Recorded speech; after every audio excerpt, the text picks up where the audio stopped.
Hello guys, मैं श्वेतांक और आप देख रहे हैं लल्लन टॉप सिनेमा। 2018 में करण जौहर ने तख्त नाम की फिल्म अनाउंस की थी। ये हिस्टोरिकल ड्रामा फिल्म थी जो औरंगजेब और दारा शिकोह की कहानी बताने वाली थी। भारी भरकम स्टारकास्ट वाली इस फिल्म में विकी कौशल औरंगजेब का रोल करने वाले थे, मगर पैंडेमिक के बाद बजट संबंधित वजहों से ये फिल्म रुक गई। इस घटना के 7 साल बाद एक फिल्म आई है जिसका नाम है छावा। ये छत्रपति शिवाजी महाराज के बेटे छत्रपति संभाजी महाराज के जीवन पर आधारित है। इस फिल्म का खलनायक है औरंगजेब। ये घेरे के पूरा होने जैसा है। खैर, छावा की कहानी छत्रपति शिवाजी महाराज की मृत्यु के बाद शुरू होती है। औरंगजेब को लगता है कि अब मराठा साम्राज्य कमजोर हो गया है, उन्हें हराकर दक्कन पर कब्जा किया जा सकता है। मगर तभी उनके सामने छत्रपति संभाजी महाराज नाम की चुनौती आती है। औरंगजेब कसम खाता है कि जब तक वो छत्रपति संभाजी महाराज को मार नहीं देगा तब तक अपना मुकुट नहीं पहनेगा। वो उसे पकड़ने और हराने के लिए तमाम जतन करता है, फिर यह कहकर हार मान जाता है कि छत्रपति संभाजी महाराज जैसे छावा उसके खानदान में पैदा क्यों नहीं होते। छावा बड़े स्केल पर बनी ऐतिहासिक फिल्म है। उसकी हिस्टोरिकल एक्यूरेसी में थोड़ी बहुत चूक हो तो उसे जाने दिया जा सकता है, मगर ये फिल्म स्लाइड शो है।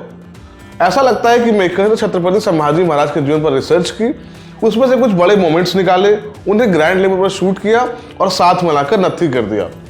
फिल्म में कई सारे एक्शन सीक्वेंस हैं। विकी कौशल को उनके करियर का सबसे मासी इंट्रोडक्टरी सीन मिला है इस फिल्म में। इस तकरीबन नेवर एंडिंग ओपनिंग सीक्वेंस में विकी को सिर्फ चिल्लाते हुए दिखाया गया है। इस सीन के मकसद से ये बताने की कोशिश की जाती है कि छत्रपति बेहद निडर और आक्रामक फाइटर है, मगर वो स्क्रीन पर बहुत लाउड और ओवर द टॉप लगता है। फिल्म के शुरुआती 15 मिनट पे आपको फिल्म का बैकग्राउंड उसको इतना ऊंचा लगता है कि आप कान से हाथ नहीं हटा पाते। इस ओपनिंग सीक्वेंस के बीच मेकर्स ने एक शिंडलर लिस्ट वाला रेफरेंस इस्तेमाल किया है। मुगल सेना से युद्ध करते वक्त छत्रपति को एक रोता हुआ बच्चा नजर आता है। वो उसे युद्ध के मैदान से उठाकर उसकी मां के हवाले कर देते हैं। फिर कुछ सेकंड तक वो उस रोते हुए बच्चे की आंखों में ताकते रहते हैं, मानो अचानक से उन्हें युद्ध की विभीषिका और निरर्थकता का आभास हो गया हो। मगर अगले ही पलों दुश्मनों पर टूट पड़ते हैं। आगे मेकर इस चीज को उनके बचपन से जोड़ देते हैं, जो कि लेट डाउन लगता है, क्योंकि ये उनका मोमेंट ऑफ रियलाइजेशन हो सकता था जो उनके किरदार की गहराई को दिखाता।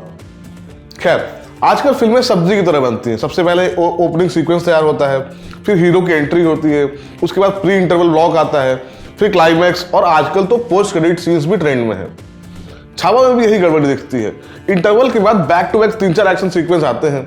छत्रपति संभाजी महाराज की सेना औरंगजेब की सेना के चक्के छुड़ा रही है। ये बड़े करीने से डिजाइन किए गए एक्शन सीक्वेंसेस हैं, बड़े स्टाइलिश एक्शन पीसेस हैं। इन्हें देखने में मजा आता है, मगर ये साथ आकर फिल्म को बेहतर बनाने में मदद नहीं करते। ये इस फिल्म की सबसे बड़ी खामी है और छलने वाली बात है। दूसरी रश्मिका मंदाना है। रश्मिका इस फिल्म में जितनी भी जगह स्क्रीन पर आती है फिल्म को नुकसान होता है, क्योंकि न तो मराठी एक्सेंट अपना पाई है, न ही उनकी परफॉर्मेंस उस लेवल की है। जो बात चिल्लाकर कही जाए वही सही या महत्वपूर्ण हो ये जरूरी तो नहीं। इसका उदाहरण आपको छावा में ही मिल जाएगा।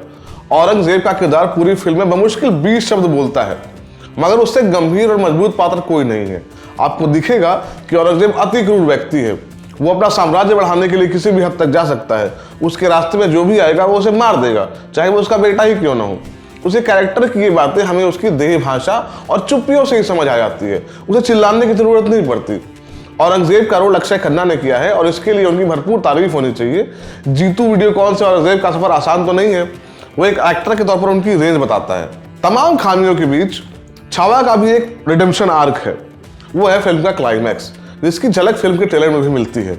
ये छत्रपति संभाजी महाराज के जीवन का आखिरी युद्ध है। इस वॉर सीक्वेंस में मेकर्स ने अपनी सारी मेहनत और ऊर्जा झोंक दी है। कैमरा वर्क से लेकर एक्शन और एक्टर्स का काम सब आला दर्जे का है। यही 15-20 मिनट है जो पूरी फिल्म की लाज बचाते हैं, मगर फिल्म के अंत को इतना स्ट्रेच कर दिया गया है कि वो बोझिल बन जाता है। इस फिल्म की दूसरी गौरतलब बात यह है कि वो किसी एजेंडा को आगे बढ़ाने की कोशिश नहीं करती, किसी को ऊंचा उठाने के लिए किसी को नीचा नहीं दिखाती। एक सीन में छत्रपति संभाजी महाराज का किरदार कहता है कि उनकी लड़ाई किसी धर्म के लोग से नहीं है, सिर्फ उन लोगों से है जो उनके स्वराज के आइडिया के खिलाफ है। ये फिल्म विकी कौशल के लिए शारीरिक तौर पर तो मुश्किल रही होगी, जहनी तौर पर कुछ खास डिमांड नहीं करती। हमने विकी को इससे बेहतर काम करते देखा है, इससे बेहतर फिल्म में देखा है। छावा उनके करियर की सबसे मसाला फिल्म जरूर हो सकती है। छावा हार्मलेस एंटरटेनमेंट है। ये आपको टुकड़ों में एंटरटेन करने की कोशिश करती है, कुछ मौकों पर सफल भी होती है। अधिकतर मौकों पर छावा एक ऐसी फिल्म बनी रहती है जिससे आप कुछ बेहतर होने की उम्मीद लगाए रहते हैं। हालांकि ये हमारा मानना है, आपको क्या लगता है प्लीज कमेंट बॉक्स में बताएं। मैं था श्वेतांक और आप देख रहे थे लल्लन टॉप सिनेमा। शुक्रिया।